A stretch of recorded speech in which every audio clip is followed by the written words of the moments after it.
Sound the alarm, we're living on the brink of extinction, people! This report, commissioned by the Animation Guild, predicted that an estimated 204,000 entertainment jobs, including animation, would be disrupted by generative AI over the next 3 years, and most recently, new horrors beyond comprehension dropped. If you are an artist, this has been a really bad week for you. These AI tools have been threatening to revolutionize the animation industry for years now, and with each step forward comes a renewed wave of speculation about not if, but when animators and artists of all kind will be out of a job. Go be a plumber or something like that. And we'll finally get to enjoy movies animated entirely by unthinking machines instead. I say, why stop there? Watching movies and engaging with art is so tedious, why don't we just let the AI do that part for us too? And with recently highly publicized problems with work culture and conditions in the Japanese animation industry in particular, surely this could be the saving grace that opens a release valve and eases some of that pressure off those overworked animators, right? You know what? Maybe the greatest scholar and oracle of our time, Asmongold, is right. I want to promise you that it's only going to get worse. But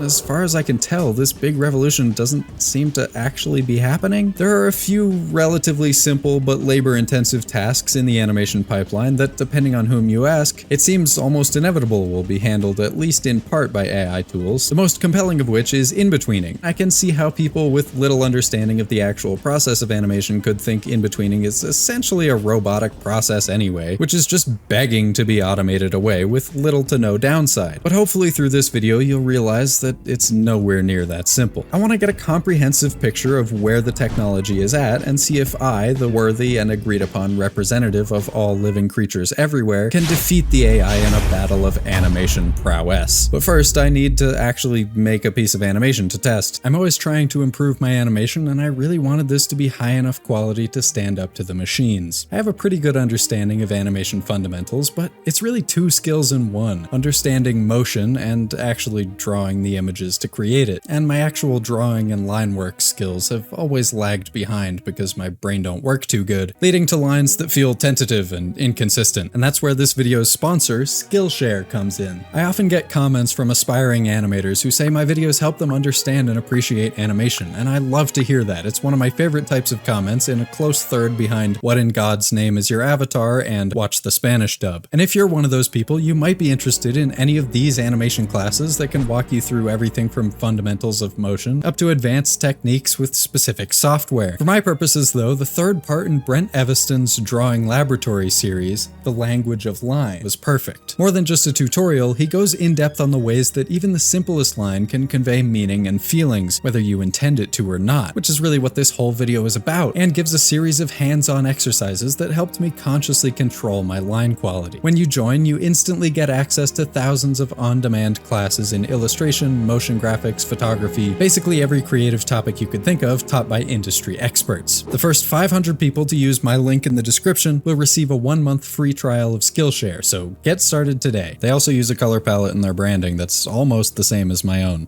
so that's gotta be worth something. I was inspired by the way my cat Artemis will sometimes stretch with her back arched so hard that it looks like she's gonna explode, so I sketched out some quick key poses for an adaptation of that routine, of course making sure to include the weird, nasty, half-open eyes at the end. And with my brain and arm warmed up, I was ready to clean up my keyframe sketches with a newfound attention and confidence in each line, planned out each major motion with a modified version of a timing chart, and set to work drawing my 32 in-betweens, which I will reveal once we actually have something to compare them to. And I had 3 main goals: clean line work that doesn't look too wobbly, smooth arcs of motion that pass through the keyframes, and I really wanted to convey the feeling of a stretch that's being pushed all the way to its limit. So let's take a look at 4 tools with varying levels of AI from least to most sophisticated, culminating with a tool that's been in use for a while by well-known anime companies like Sunrise, the extremely prolific studio behind Cowboy Bebop, my beloved Trigger, and others. And I know that by saying this, it sounds like I'm contradicting myself, but I'm not, and you'll see why when we get there. As a consumer, these were the programs most often recommended online. Before we get too deep into this, a couple disclaimers. First, I am by no means an expert on the details of machine learning or neural networks or anything like that. Shocking, I know, and I will not pretend to be. I'm going into this purely as a consumer. Second, as you may have already been able to pick up on, my stance on AI as it currently exists is generally pretty negative, and I want to be upfront about that bias. I think that for the most part, the AI tools and features that are being forced on consumers right now are at best neat little gimmicks with limited use cases, and at worst, cynical, soulless vehicles for a tech industry that's run out of ways to actually revolutionize things, to continue a zombified hype cycle and keep raking in venture capital hand over fist before people realize it's all bullshit, with little regard for the well-being of society or its continued existence on this planet, or whether the product that they're pushing is solving a problem that even exists in the first place. However, that certainly doesn't mean that there can't be nuance, and I do want to go into this with an open mind. I tried to be charitable in the process and give the benefit of the doubt as much as possible. I tested more tools than just these and picked only the best ones, ran a few tests with each one, except the last one, you'll see why, and picked the best results I could get from each. I'm also going to be ignoring some pretty obvious issues along the way, like random cropping, weird changes in timing, color inconsistencies, and general degradation of video quality, because these are particular issues and limitations of particular software that could presumably be solved in an actual professional tool built specifically for this purpose. There are also, of course, major ethical and environmental concerns with many of these tools, but for this video I want to focus primarily on the underrated question of, but is it like any good? Does it actually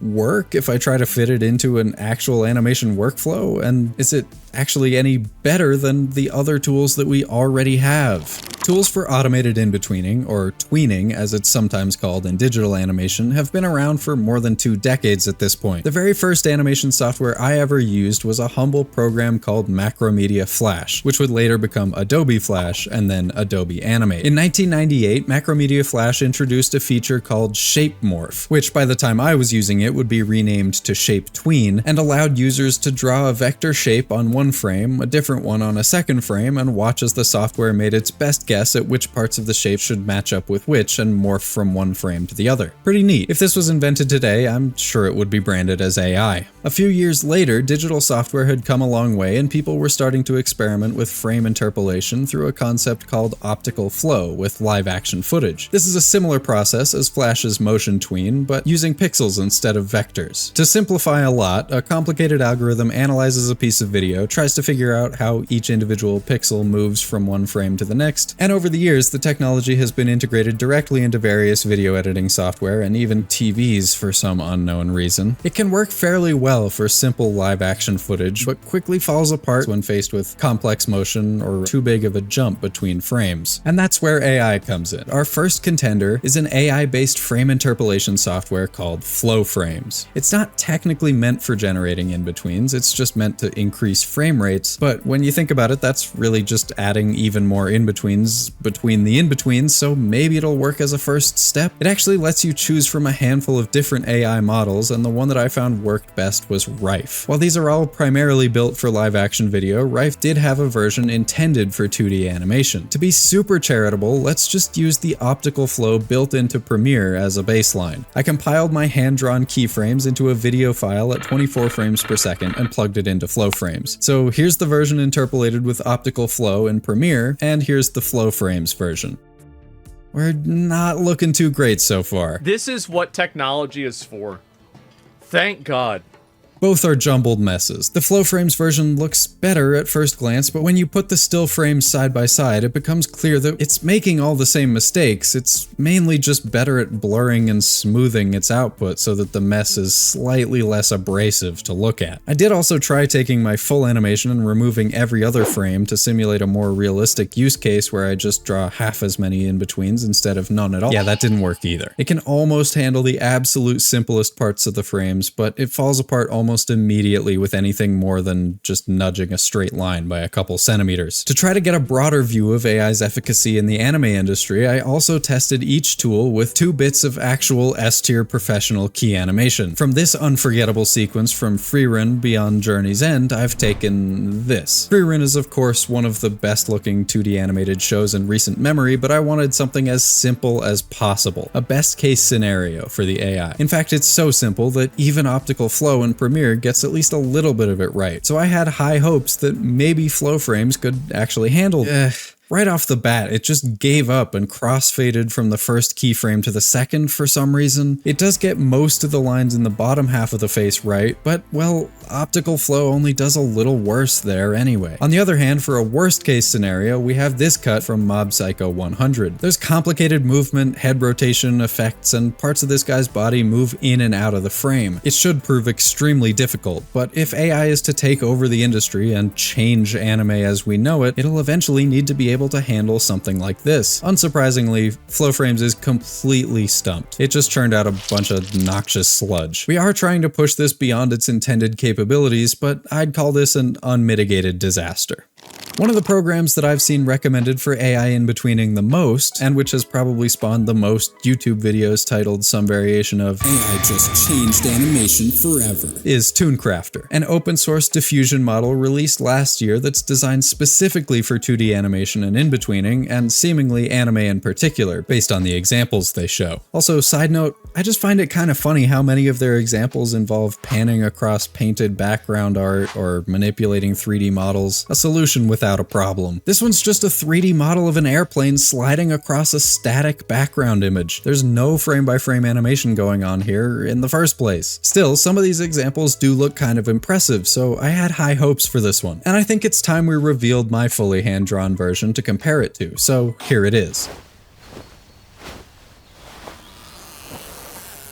And here's just the raw animation without the embellishments. There's still definitely a few things I could have done better, but I'm pretty proud of the head rotation, the arcs of the paws and the tail, and the natural feeling of the frame spacing and timing. I also added some extra little details, like a blink, a ridge of fur standing up on the spine, and a tail twitch at the end, but I won't be docking points for the AI not adding those details. That was just for fun. So how does ToonCrafter do? Well, first it kind of wiggles around for a bit, then decides to put only one terrible frame between this pose and this one, takes a little break again, and then just dissolves into complete nightmare fuel. All while blurring and blending and gradually fading into the background. This is actually way worse than I expected. This is what technology is for. Thank God. It's probably trained mostly on finished anime though, so it does do a little bit better, at least with the freerun clip. By the way, it may seem unfair that I'm using mostly fully finished frames for the anime tests instead of raw key animation, but that's actually another example of me intentionally making this as easy on the AI as possible. I did test each one with both versions, but they almost always performed better with the final footage than with the raw frames. I assume that's because this is what the models have been trained on, which actually poses a major hurdle to implementing this in the real world when you think about it. Normally you would draw all the in-betweens first, then paint all the frames, and you could train a model on unpainted frames, but there's way less of that stuff available compared to the unbearable quantity of anime episodes to scrape from the internet, so that likely wouldn't be possible unless you could get every single studio to save and compile all their production materials into a database of some kind, and in order to do that, you'd need to commit the cardinal sin of AI, which is to ask for permission to use the training data. You could also change your workflow, but then that would mean you'd have to know accurately which shots would work well with the AI and which wouldn't ahead of time, so that the ones that need manual in-betweens could be done first before getting passed on to be colored. Not to mention, it's just way harder to correct a fully colored image than raw line art. Anyway, this version is still marred by morphing and blending lines, and there's still very little consistency. Most of the frame is completely unusable, but it does at least do pretty well with sliding the bottom half of the face upward, though again, even optical flow can sort of handle that. And for the Mob Psycho cut, it's a slight improvement over FlowFrames, but it's still complete nonsense, and it once again does this weird thing where the video fades and the highlights get more and more blown out over time. I really don't get what's going on there. With the results from the best case scenario, maybe this is the first glimmer of hope for the machines, but I'm still very far from convinced. I didn't go into this project with very high hopes, but having seen so many glowing endorsements and assertions that this would change the animation industry forever, I was actually a bit surprised with how far this still was from being anywhere near usable from an actual animation perspective. Okay, up next is the most well-known on this list, Runway ML. They do also have a frame interpolation tool, which I did test and got similar results to FlowFrames, but the best result I could get was from their video generation, Gen 3, which allows you to upload 3 images as keyframes. I did have to do it in chunks, but starting with the best case scenario this time, this is immediately a pretty big step forward. Lines are still melting in and out of each other, and it doesn't get that the shadows on the eyebrows should match up with the shadows on the rest of the face. There's this weird thing where the pupils snap upward while the irises move smoothly. The motion feels weird and floaty, and it added some extra overshoot at the end that wasn't supposed to be there for some reason. But I'd say this is actually at the point where if you retimed it manually and had someone come in and redraw over all the errors, it might actually take less time than it would have to just draw all the frames manually, and you'd actually have something usable. Not good, but usable. Personally, I think the idea of replacing in-between artists with people whose only job is to fix the AI's mistakes, which is of course less skilled labor and so you could pay them less, is pretty bleak, but what do I know? Besides, we've still only seen the best case scenario. So let's take a look at the worst. Oof. I mean, it's technically way more coherent than anything we've gotten so far, but this is just so creepy, dog. Not in the way that it's supposed to be, but like in a why the hell did you think this was what I wanted kind of way. Like, why is everything always so weirdly floaty? The fact that it's generating instead of interpolating makes the lines look more consistent, but it also just gets its little fingers in there way too deep, and it just instantly makes it look creepy as hell. Almost none of this is usable. Maybe just this last bit here. You might think I'm being too harsh. I mean, the lines are somewhat consistent and it seems to sort of understand what's going on here, but there's no continuity from one frame to the next. It doesn't get the feeling of the scene right at all. The motion feels weirdly sterile and robotic. It doesn't seem to understand that these lines are speed lines and should disappear after a frame, and when you look closer, the lines are actually pretty nebulous and blurry. Not to mention, his nose turns into his teeth, his jacket morphs into his hand, which then morphs into his head, and it just completely gave up at one point and cut straight from one frame to the next. I didn't do that. Runway did. It also added a bunch of camera shake for some reason, even though I clicked the button that's specifically supposed to keep the camera still. I don't know. Okay, what about Artemis?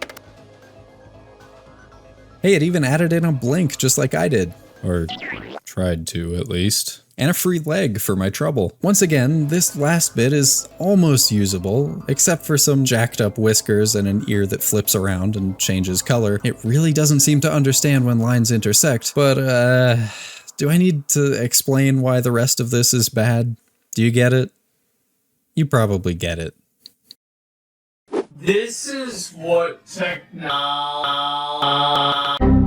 Well, it was a promising start, but if I was planning out an animation project, I absolutely would not rely on this to save me time on in-betweens. And finally, the tool that actually gave me a run for my money, and which is apparently already being used by a handful of anime studios, CACANi. This is an entire full-on vector-based animation software with automatic in-betweening capability, and here comes the twist, with no AI involved at all. In fact, remember the shape tween from Macromedia Flash? This is literally just a more sophisticated version of that. You import your rough keyframes and clean them up directly in the software, making sure to draw each line in the same stroke order in every single frame. That way the software knows which line is which, and it can do some simple calculations to morph them from one place to another, and some extra bells and whistles like custom frame spacing and the ability to hide lines behind other sections of the drawing help with the details. And a place it did surprisingly well was the rotation of the head. There's even a bone system where you can rig a piece of the drawing with a set of bones and tell the program the arc you want it to move in. So you end up with something that's sort of a hybrid between puppet animation and traditional frame by frame. I really struggled with this software. No, what just happened? No, and it didn't move my line art. Either it or I got real tripped up with the tip of the tail overlapping itself. I ended up trying to clean it up by manually moving the vectors around, but only managed to get it looking bad rather than atrocious. And it ended up taking me almost as long to figure out and fix all the issues it created as it did to simply draw all the in-betweens myself. But many of the problems I had could almost certainly be solved with a combination of more keyframes, better understanding of the program, and more practice. I have no idea to what extent or in in what capacity these studios are using this software, but I can see why they supposedly are. This is a good quality tool that in certain contexts, like for particularly simple cuts, I can see saving a good amount of time. Being a YouTuber, I fully understand the urge for speed and efficiency, but while tools like the granular control it gives you over in-between spacing go a long way, and surely someone with more expertise and practice than me would be able to get even better results by timing the frames out manually, I still can't help but feel that a bit of the personal touch of frame-by-frame animation is still lost. Pay no attention to the extra details in the manual version. I added those later and didn't feel like going back and wrestling with CACANi to add them to the already finished animation. In the fully manual version, I was able to time different parts to move at different paces, like this leg that stays stretched out a little after the rest of the body starts moving forward in the next pose, and I could also easily change the number of frames per second to match the feeling of the motion. The CACANi version still feels like it's moving from A to B, then B to C, rather than forming smooth, cohesive movements. And the little nuances in how you choose to draw a line, which parts move differently, faster or slower than the others, can impart meaning whether consciously or not. These clean, sterile vector lines, by definition, just can't carry that meaning, and it ends up looking more like a design to me than something that someone actually drew. At this point, that's really just a personal preference though, and there are all kinds of animation styles that use different technologies and have different merits. It's not as if I'm saying puppet animation isn't still animation. Just based on line quality, consistency, and sheer number of frames, I think this is the first time that you can make an argument that at least parts of this version are actually better than my own hand-drawn version. I won't agree with you, and I'll be personally deeply offended that you would say such a thing, but I won't be worried about your sanity. So am I going to continue to use it personally? Well, probably not. It forces me to change my workflow too much in a way that I feel can easily stifle creativity. It costs $500 for a perpetual license, and all I have to pay with are stones and pebbles polished smooth by the desert wind, and boy did they take some convincing to let me pay for the 30-day license with those. And above all, I just don't really feel like I need super smooth 20 FPS motion all the time. If I'm short on time, which I always am, I can simply use fewer frames. In fact, my version of Artemis has by far the fewest frames of any of these, but I actually managed to use that to my advantage in some places. Anime, which uses relatively few frames, is generally made with at least 8 frames per second, aka animated on 3s, as anything below that can quickly start to look like a slideshow. And I mostly alternated between 2s and 3s, but for this last ease into the final pose, I intentionally dropped all the way down to 4s, or 6 frames per second. You know that creaky feeling in your joints when you stretch out as hard as you can and hold it for a second? I wanted to replicate that feeling toward the end of this motion, and using fewer frames actually achieves that goal better than if I had drawn more. Also, CACANi crashed on me, like a lot, so there's that. But I will say, if I were to keep using any of these, it would 100% be this one. And if money were no object, I probably would even keep it on hand to help out with certain limited use cases. Not because I have a personal vendetta against AI, but because this is just clearly the best tool I've tested here. In fact, it's really the only one that feels like a tool at all. I definitely only scratched the surface in terms of expertise with this software, so that's probably why it felt so clunky to me. But once I started to understand how to control it, the potential immediately became clear. You have to put in a little more effort up front to control how the software interprets your instructions, but at the end of the day, even with the automation, you're still making the choices about what your art is going to look and feel like. And personally, I would take that over drawing some frames, tossing them into a magic box, hoping for the best, and having to fix the inevitable mistakes that the magic box actively tries to trick you into thinking aren't there any day of the week.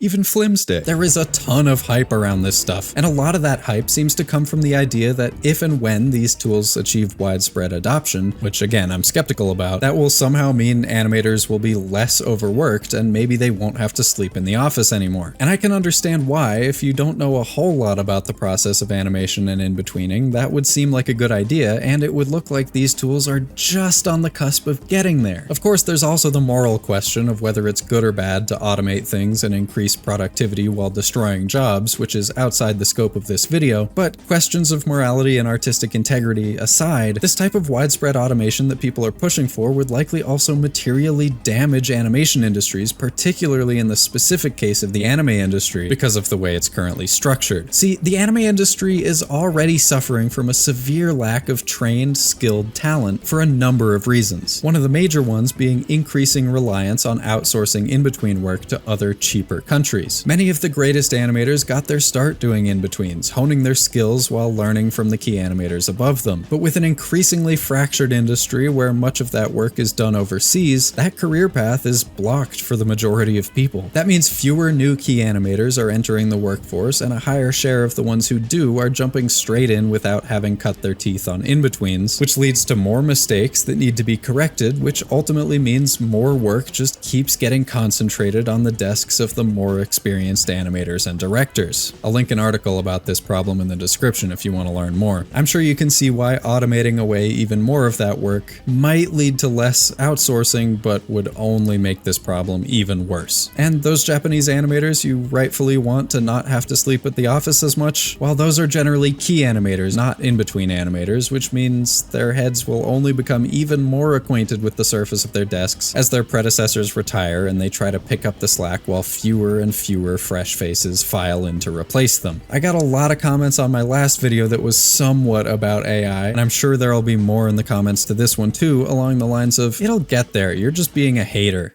And, well, yes, I am a hater, but I said I wanted to go into this with an open mind, and to be honest, some of this is technologically impressive. 10 years ago, I probably wouldn't have thought a computer would be capable of doing some of this stuff. I'm sure these models will continue to improve, at least for a little while, at the task of interpolating the midpoint between two frames with fewer glaring errors that need to be corrected by hand. And maybe it'll even reach the point where it's capable of creating an entire series of frames that I can't immediately tell were automatically generated, but unfortunately the last critical step into making something that's actually good is not one that can be taken with just one more round of training data scraped from real artists. What it requires is an actual understanding of how the process of drawing a line imparts meaning into the piece as a whole. And I'm not saying that that's not maybe theoretically possible for a machine to do at some point, but that's something that our current conception of AI, machines that are very good at making educated guesses but have no reasoning capability, are fundamentally incapable of.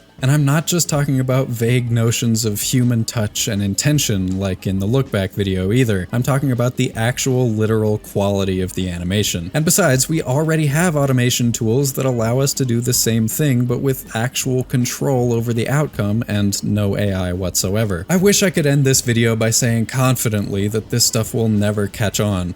But despite all the hurdles and roadblocks that I've brought up, as long as efficiency and money are the primary motivators, studios are absolutely going to try as hard as they can to remove as many paid humans from the process as possible. In fact, the first so-called AI anime was just released a month ago. It looks like shit, and it's unclear how much the AI actually aided in the process. I would wager it's a lot less than they'd have you believe for reasons that maybe I'll go into in another video, but it does exist. What will decide if it takes over the industry and changes animation as we know it is whether people, whether you, care if there was actual thought put into the images on your screen, or if you're just content with a vague average of what things like this tend to look like. But for now, no, I will not be incorporating any of this into my workflow.